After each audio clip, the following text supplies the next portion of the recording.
Hello दोस्तों, कैसे हैं आप सभी। दोस्तों, मैं स्वागत करता हूं आप लोगों के बहुत ही बेहतरीन यूट्यूब चैनल EX स्टडी में।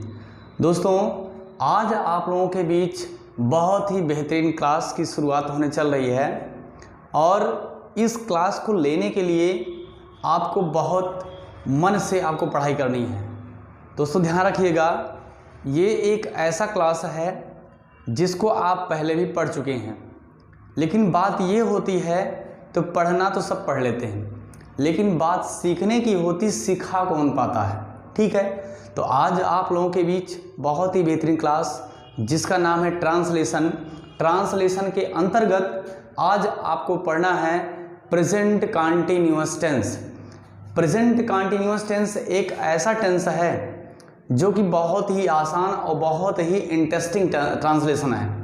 तो ध्यान रखिएगा, आज आपकी शुरुआत होती है present continuous tense. Present continuous tense, ध्यान रखिएगा, इसको हिंदी में कहते हैं अपूर्ण वर्तमान काल। अपूर्ण वर्तमान काल। अब ध्यान है, कंटीन्यूअस का मतलब होता है लगातार, अर्थात जो कार्य लगातार हो रहा हो उसे हम क्या कहते हैं, कंटीन्यूअस। तो यहाँ पे प्रेजेंट कंटीन्यूअस टेंस है, यानी अपूर्ण वर्तमान काल। अपूर्ण का मतलब ये होता है कि जो कभी पूरा ना हो। ध्यान रखिएगा, जो कार्य कभी पूरा नहीं होता उसे हम क्या कहते हैं, अपूर्ण। और यहाँ पे ध्यान रखिएगा, आपका जो ट्रांसलेशन है वो आज का प्रेजेंट कंटीन्यूअस टेंस अर्थात अपूर्ण वर्तमान काल। ठीक है, तो चलिए स्टार्ट करते हैं प्रेजेंट कंटीन्यूअस टेंस को। इसकी जो पहचान होती है वो है, पहचान सबसे पहले इंपॉर्टेंट है, क्योंकि किसी भी ट्रांसलेशन को पहचानने के लिए जानना पड़ेगा क्या होता है उसमें। तो यहाँ पे वाक्य के अंत में, वाक्य के अंत में आपको मिलेगा रहा है, रही है, रहे हैं, या फिर कह सकते हैं रहा हूं। ये सब वाक्य आपको मिलेंगे, समझ में आ रहा है। तो यहाँ पे रहा है, रही है, रहे हैं और रहा हूं मिलेगा, समझ में आ रहा है। और ध्यान रखिएगा कि इस ट्रांसलेशन की सबसे बड़ी पहचान आपको यही मिलेगा कि रहा है, रही है, रहे हैं और रहा हूँ। जैसे कहा जा, मैं खा रहा हूँ, तुम जा रहे हो, वे सो रहे हैं, मैं पढ़ रहा हूँ। इस प्रकार से बहुत सारे वाक्य मिलेंगे आपको। तो ये ध्यान रखिएगा, सबसे बड़ी पहचान यही है कि हम कैसे जानेंगे कि यही ट्रांसलेशन है। तो इसको जानने के लिए सबसे बड़ी पहचान आपको जानना जरूरी है। और यदि पहचान सीख गए तो दुनिया में कभी भी आप ट्रांसलेशन में कभी पीछे नहीं हो सकते हैं। तो स्टार्ट करते हैं प्रेजेंट कंटीन्यूअस टेंस का पहला सेंटेंस, जिसका नाम है affirmative sentence. Affirmative sentence, sentence यानी इसको हिंदी में कहते हैं सकारात्मक वाक्य। सकारात्मक वाक्य, समझ में आ रहा है। सकारात्मक वाक्य में ध्यान रखिएगा, ही, सी, इट या कोई नेम मतलब होता है नाम, या एक वचन होगा, इसके साथ हम प्रयोग करेंगे हेल्पिंग वर्ब जिसका नाम है इज। और मात्र आई के साथ प्रयोग होगा एम, और यू, वी, दे या कोई बहुवचन होगा तो इसके साथ सदैव आर का प्रयोग होता है, ARE यानी आर।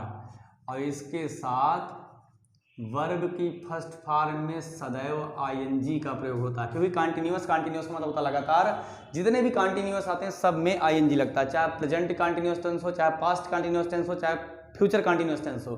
सभी टेंस के कंटीन्यूअस में ING का प्रयोग अवश्य होगा। इसको मन में बैठा कर रख लीजिए कि चाहे जो ट्रांसलेशन होगा वहाँ पे हमें ING अवश्य लगाना, वो भी कंटिन्यूअस में, ओनली कंटिन्यूअस की बात कर रहे हैं हम, ठीक है। तो ध्यान रखिएगा।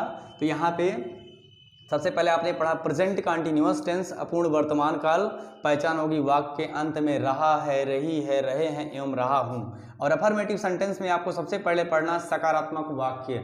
और ही सी इट या कोई नेम, नेम का मतलब नाम होता है, राम श्याम सुनीता गीता पुनीता जो भी होगा हम लोग का, जब रमेश सुरेश महेश दिनेश जो भी होगा, सब जो नाम आएगा या फिर एक वचन के साथ इज। अब एक वचन क्या होता है, बहुत सारे लोग एक वचन बहुवचन नहीं जान पाते हैं। तो एक वचन का मतलब इसमें मात्र एक वस्तु का बोध हो, वहाँ पे एक वचन यानी सिंगुलर नंबर होता है।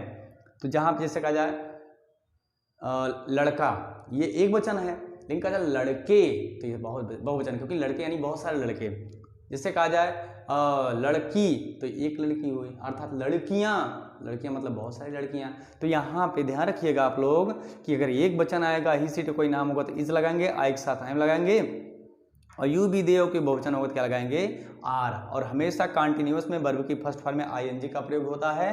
तो सबसे पहले सूत्र लिखिएगा, सूत्र होगा आपका subject plus helping verb plus verb की फर्स्ट फॉर्म में ING फिर ऑब्जेक्ट। ध्यान रखिएगा, सबसे पहले सब्जेक्ट मतलब कर्ता, फिर हेल्पिंग वर्ब, फिर वर्ब की फर्स्ट फॉर्म में ING, फिर ऑब्जेक्ट। जैसे कहा जाए वह घर में सो रहा है, वह घर में सो रहा है। तो यहाँ पे सबसे पहले सब्जेक्ट वह है, तो वह की इंग्लिश क्या होगी, वह एक लड़का है तो इसकी इंग्लिश क्या होगी, ही होगी। अब ही के साथ क्या लगेगा, इज।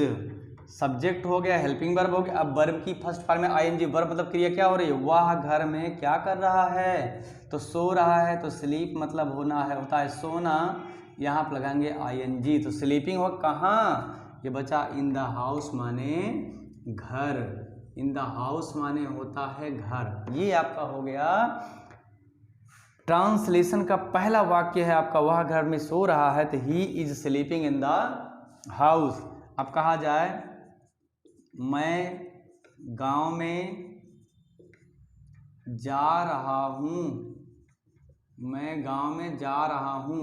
अब यहाँ पे सबसे पहले सब्जेक्ट लिखा है तो मैं इंग्लिश क्या होगी, आई। अब आई के साथ ध्यान रखना, आई के साथ किसका प्रयोग करेंगे, एम। आई एम, गो माने होता है जाना, ING गोइंग, इन द, इन माने होता है में, द विलेज माने गांव। ठीक है, ध्यान रखिएगा, ऐसे ही आपको वाक्य मिलेंगे। अब ध्यान रखना, मैं गांव में जा रहा हूं तो I am going in the village हो जाएगा। ठीक है, तो यहाँ पे ध्यान रखिएगा आप लोग। चलिए आगे देखते हैं। यहाँ पे ध्यान रखिएगा आप लोग कि मेन चीज़ यहाँ पे क्या है, सबसे मेन चीज़ यहाँ पे पहचानना है। और पहचानने के लिए आप लोग ध्यान रखिएगा कि पहचान में जो है रहा है, रही है जरूर होना चाहिए। सारे वाक्यों में आपको रहा है, रही है, रहे हैं जरूर मिलेगा। ठीक है, तो आगे चलते हैं, आज आपको पढ़ाते हैं इसके आगे। तो इसमें क्या है कि सबसे बेहतरीन ये है कि अगर हम ट्रांसलेशन सीखना चाहते हैं तो सबसे बड़ी पहचान होनी चाहिए। ठीक है, पहचान में रहा है, रही है, रहे हैं जरूर आएगा। इसके बाद ये रहा आपका प्रेजेंट कंटिन्यूअस टेंस का अफर्मेटिव सेंटेंस। और भी अगर आपको एग्जांपल दिया जाए, जैसे कहा जाए बच्चे बोल रहे हैं, बच्चे बोल रहे हैं। अब बच्चे की इंग्लिश होती है चिल्ड्रेन, चिल्ड्रेन माने बच्चे, एक बच्चा तो है नहीं, बच्चे हैं यानी बहुवचन है, बहुवचन साथ क्या लगेगा, आर। अब बच्चे क्या कर रहे हैं, बोल रहे थे, स्पीक माने होता है बोलना, इसी में लगा देंगे ING, ये हो गया आपका स्पीकिंग। तो इसमें क्या है कि सारे वाक्य में रहा रहे जरूर मिलेगा। ठीक है, तो ये पहचान है आपकी। अब चलिए आज आपको यहाँ पे सीखने को मिला कि अफर्मेटिव सेंटेंस में हम किसका प्रयोग करते हैं। ही सी इट या कोई नाम होगा, ये बच्चों तो इज लगाएंगे, आई के साथ एम लगाएंगे, बाकी यू भी दे कोई बहुवचन आ लगाएंगे। तो हमने आपको बताया कि वह जा रहा है, मैं सो रहा हूँ, कुत्ते भौंक रहे हैं, लड़कियाँ खा रही हैं, तो सब वाक्यों में रहा रही आएगा। ठीक है, और जैसे कहा जाए हम आपको बताने का प्रयास कर रहे हैं ताकि आपके समझ में आवे। और जैसे कहा जाए कि मैं किताब पढ़ रहा हूँ, तो मैं इंग्लिश होती है आई के साथ क्या लगता है आई एम। मैं इंग्लिश होगी आई के साथ लगता है आई एम। अब यहाँ पे पढ़ना अंग्रेजी क्या होगा, रीड माने होता है पढ़ना, रीडिंग द बुक माने होता है किताब। ध्यान रखिएगा, इस प्रकार से आपको ट्रांसलेशन सीखने को मिलेगा। तो ये तो रहा आपका अफर्मेटिव सेंटेंस। अब आपको पढ़ना है निगेटिव सेंटेंस, यानी इसका दूसरा चैप्टर आपको पढ़ना है निगेटिव सेंटेंस। निगेटिव का मतलब होता है नकारात्मक, यानी सभी वाक्यों में आपको मिलेगा नकारात्मक अर्थात नहीं। ये रहा आपका निगेटिव सेंटेंस। निगेटिव सेंटेंस का मतलब होता है नकारात्मक वाक्य। यहाँ पे ही, सी, इट या कोई नाम रहेगा, यानी वही जितना पीछे लिखा गया है, या फिर एक वचन होगा, तो इनके साथ हम प्रयोग करेंगे इज नॉट का, इज नॉट। उसके बाद फिर आई के साथ हम प्रयोग करेंगे आई एम नॉट का, यू, वी और दे। या कोई बहुवचन होगा तो इसके साथ हम आर का प्रयोग करेंगे, आर नॉट। और हमने आपको पहले ही बताया था भैया कि इसमें वर्ब की फर्स्ट फॉर्म में आईएनजी का प्रयोग करते हैं। ठीक है, अब सूत्र लिखिएगा। सूत्र इसका होगा सब्जेक्ट प्लस हेल्पिंग वर्ब, यानी is am are, is am are में से कोई एक, इन तीनों में से कोई एक, और प्लस नॉट प्लस वर्ब की फर्स्ट फॉर्म में आईएनजी का प्रयोग करेंगे, आईएनजी। ठीक है, और उसके बाद फिर लास्ट में ऑब्जेक्ट। जैसे कहा जाए वह नहीं सो रहा है, सो रहा है। वाक इंग्लिश क्या होती है ही। अब ही के साथ क्या लगेगा, इज नॉट स्लीप माने होता है सोना, इसी में लगा देंगे आई एन जी। ध्यान दीजिएगा, सोना। हमने आपको बताया था, जैसा कि पिछली वीडियो में आपने सीखा कि अब यहाँ पे जो क्रियाएं होती हैं, क्रिया के अंत में हमें आईएनजी लगाना है। अब क्रिया क्या होती है, सबसे बड़ी पहचान तो यही, क्रिया कहते किसे हैं। तो ध्यान रखिएगा, इस ब्रह्मांड में जितनी भी क्रियाएं हैं, जितनी भी वर्ब हैं, सबके अंत में ना आता है। जैसे पढ़ना, लिखना, हंसना, गाना, रोना, धोना, सोना, पीना, इस प्रकार से आप जितनी भी क्रियाएं बोलो, ध्यान रखिएगा सबके अंत में ना आता है। अगर ना आएगा तो जान लीजिए कि वही क्या है, हमारी क्रिया है। ठीक है, यदि अंत में ना आ जाए तो तुरंत आप बिना पूछे बिना बताए जान लो कि यही क्या है, हमारी क्रिया है। This is my verb. ठीक है, ध्यान रखिएगा। अब आगे है, जैसे कहा जाए मैं नहीं खेल रहा हूं।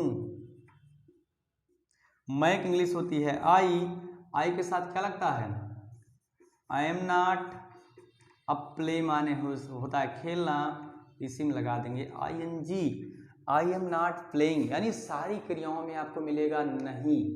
मैं नहीं सो रहा हूँ, वे नहीं जा रहे हैं, कुत्ते नहीं भौंक रहे हैं, लड़कियां नहीं खा रही हैं, हम नहीं आ रहे हैं, वे नहीं देख रहे हैं। इस प्रकार से सारे वाक्यों में आपको नहीं का प्रयोग मिलेगा। समझ में आ रहा है? तो ध्यान रखिएगा, जितने भी वाक्य आपको नहीं वाले मिलेंगे सब जाने निगेटिव सेंटेंस के हैं। ठीक है, निगेटिव सेंटेंस को पढ़ने के लिए सभी वाक्य में सारी क्रियाएं इज एम आर वही रहेगा, केवल आपको क्या लगा देना है, ओनली नॉट लगा देना है। नॉट लगाने के बाद वो बन जाता है आपका निगेटिव सेंटेंस। तो इस प्रकार से इसे कहा जाए बच्चे नहीं चिल्ला रहे हैं। बच्चे अंग्रेजी होगा चिल्ड्रेन, चिल्ड्रेन माने बच्चे, बहुवचन है इसलिए आर लगेगा, आर नॉट। क्राई माने होता है चिल्लाना, तो इसी में लगा देंगे आई एन जी, क्राइम। और कहा जाए तुम नहीं सो रहे हो, तुम इंग्लिश होती है यू, अब यू के साथ क्या लगेगा, आर नॉट स्लीप मीन्स होता है सोना, इसमें लगा देंगे ING स्लीपिंग। ठीक है, तो ध्यान रखिएगा जितनी भी क्रियाएं होती हैं वो हमारी सबके अंत में क्या आता है, ना आता है। और ध्यान रखिएगा दोस्तों, बहुत इंपॉर्टेंट चीज बता रहे हैं आपको, सोना 2 प्रकार का होता है। यहाँ पे सोना आपको बताया गया, सोना यानी सोना है 2 टाइप्स, सोना 2 प्रकार का होता है। एक होता है स्लीप वाला सोना यानी जो हम सो जाते हैं, और एक होता है गोल्ड वाला सोना अर्थात जिससे हम गहना बनवाते हैं, यानी जिसको औरतें पहनती हैं। तो कहने का मतलब सोना 2 प्रकार का, और लोग ये चाहते हैं कि हमें क्या चाहिए, सोना चाहिए, तो 2 सोना होता है। तो ध्यान रखना इसमें सोना अगर लेना है, ध्यान रखिएगा दोस्तों, सोना लेने के लिए एक सोना यानी 2 सोना है, तो 2 सोना में से एक ही सोना मिलेगा, आप चाहे जो सोना लो। ठीक है, एक सोना होता है स्लीप वाला, जिसको हम कहते हैं सोना, जिसपे सोते हैं रात में, और एक सोना होता है गोल्ड। ध्यान रखिएगा, अब दोनों तो मिलेगा नहीं एक साथ, क्योंकि अगर सोएंगे तो ये खोएंगे, अगर ये लेना है तो इसको छोड़ना पड़ेगा। कुल मिलाकर के अरे इसको हमें लेना है तो ये छोड़ना पड़ेगा, और इसको लेना है तो ये छोड़ना पड़ेगा, अर्थात दोनों एक साथ चल नहीं सकती हैं। ध्यान रखना इसलिए दोस्तों कि मेहनत बहुत अनिवार्य है। तो यदि आपको स्लीप वाला सोना चाहिए तो गोल्ड वाला सोना छोड़ना पड़ेगा, यदि गोल्ड वाला सोना चाहिए तो स्लीप वाला सोना छोड़ना पड़ेगा। ध्यान रखिएगा, बहुत इंपॉर्टेंट है। कुछ लोग ये सोचते हैं कि भैया हमें सुख भी मिले और कामयाबी भी मिल जाए। ध्यान रखना, कामयाबी एक दिन में नहीं मिलती, ध्यान रखना, कामयाबी एक दिन में नहीं मिलेगी, एक न एक दिन जरूर मिल जाएगी, ध्यान रखना। तो इसको चलिए आगे पढ़ते हैं, ज़्यादा इसमें बताने की ज़रूरत नहीं है, आप लोग समझदार हैं बहुत ज़्यादा।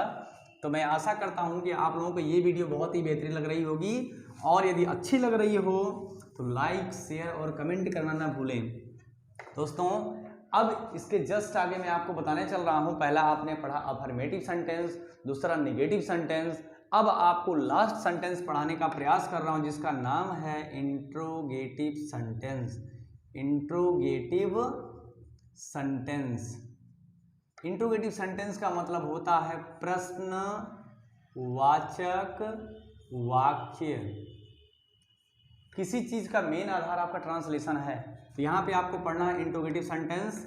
यहाँ पर भी वही प्रक्रिया, ही सी इट या कोई नेम होगा या एक वचन होगा तो क्या लगाएंगे, इज लगाएंगे।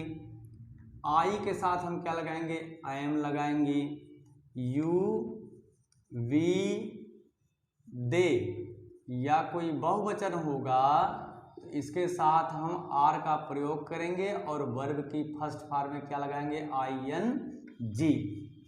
ध्यान रखिएगा, सूत्र सबसे पहले क्वेश्चन वर्ड, फिर हेल्पिंग वर्ब यानी इज एम आर में से कोई एक, इज एम आर में से कोई एक, फिर सब्जेक्ट, उसके बाद वर्ब की फर्स्ट फॉर्म में ING, फिर ऑब्जेक्ट, अंत में क्वेश्चन मार्क। क्वेश्चन मार्क लगाना भूलिएगा नहीं, गलत हो जाएगा।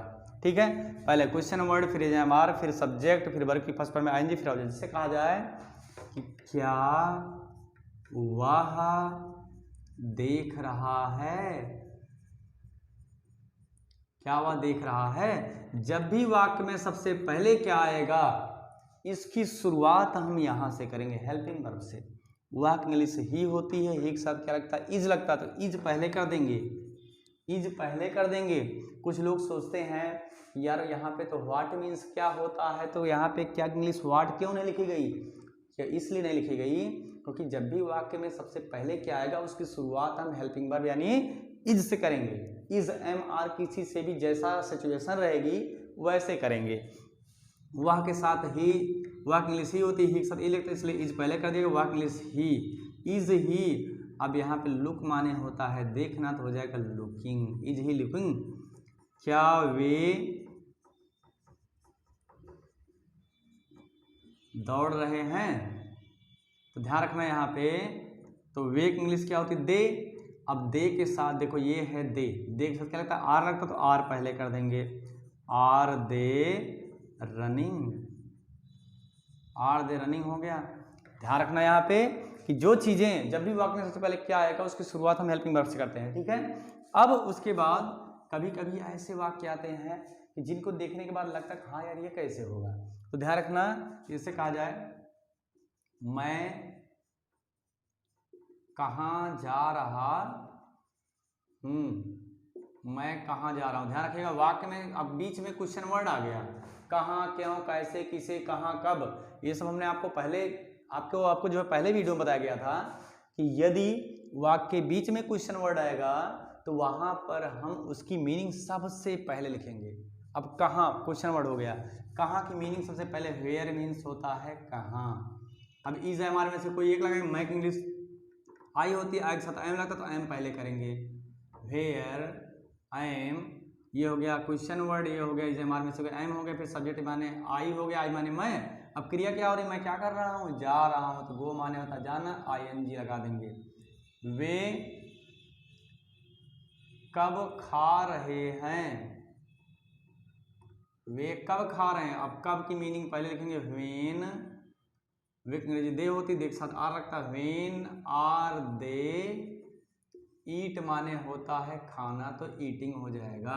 तो ध्यान रखिए दोस्तों, मैं आशा करता हूं कि आप लोगों को बहुत बेहतरीन समझ में आ रहा होगा ये, और ये क्लास एक ऐसी क्लास है जो आप लोगों के बहुत बेहतरीन समझ में आए भी होगी क्योंकि बहुत इजी है। मेन चीज इसमें क्या है कि कंटिन्यूअस, जब भी कंटिन्यूअस की बात आए तो ध्यान रखना रहा, रही, रहे जरूर आएगा। अगर प्रेजेंट है तो रहा है, रही है, रहे हैं, और पास्ट है तो रहा था, रही थी, रहे थे, और अगर फ्यूचर रहेगा तो रहा होगा, रही होगी, रहे होंगे आएगा। इस प्रकार से ध्यान रखिएगा जितने भी कंटिन्यूअस होते हैं सबके अंत में रहा, रही तो आना ही है। साथ में वर्ब की फर्स्ट फॉर्म में हमें क्या लगाना, हमेशा ING, ठीक है, ये सबसे बड़ी पहचान है। दोस्तों मैं आशा करता हूं कि आप लोगों की बहुत बेहतरीन समझ में आया होगा, और ये वीडियो अगर समझ में आई हो, ये क्लास अगर आपके समझ में आई हो तो आप लोग लाइक, शेयर, कमेंट करना जरूर न भूलिएगा। और ध्यान रखिएगा कि ये अगर समझ में आ गया होगा तो नेक्स्ट में आपको और बेटर समझ में आएगा, क्योंकि मैं यहाँ पे प्रयास करता हूँ कि आप लोगों के बहुत बेहतरीन समझ में आवे।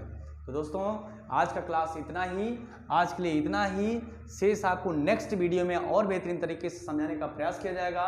बस तब के लिए, यानी इतना सीखने के बाद अगर आपको नेक्स्ट क्लास अगर और बेहतरीन समझ में आए तो आपको कैसा लगेगा, तो आप लोग सीखिए, समझिए, बाकी आपको समझाने का नेक्स्ट वीडियो में प्रयास किया जाएगा।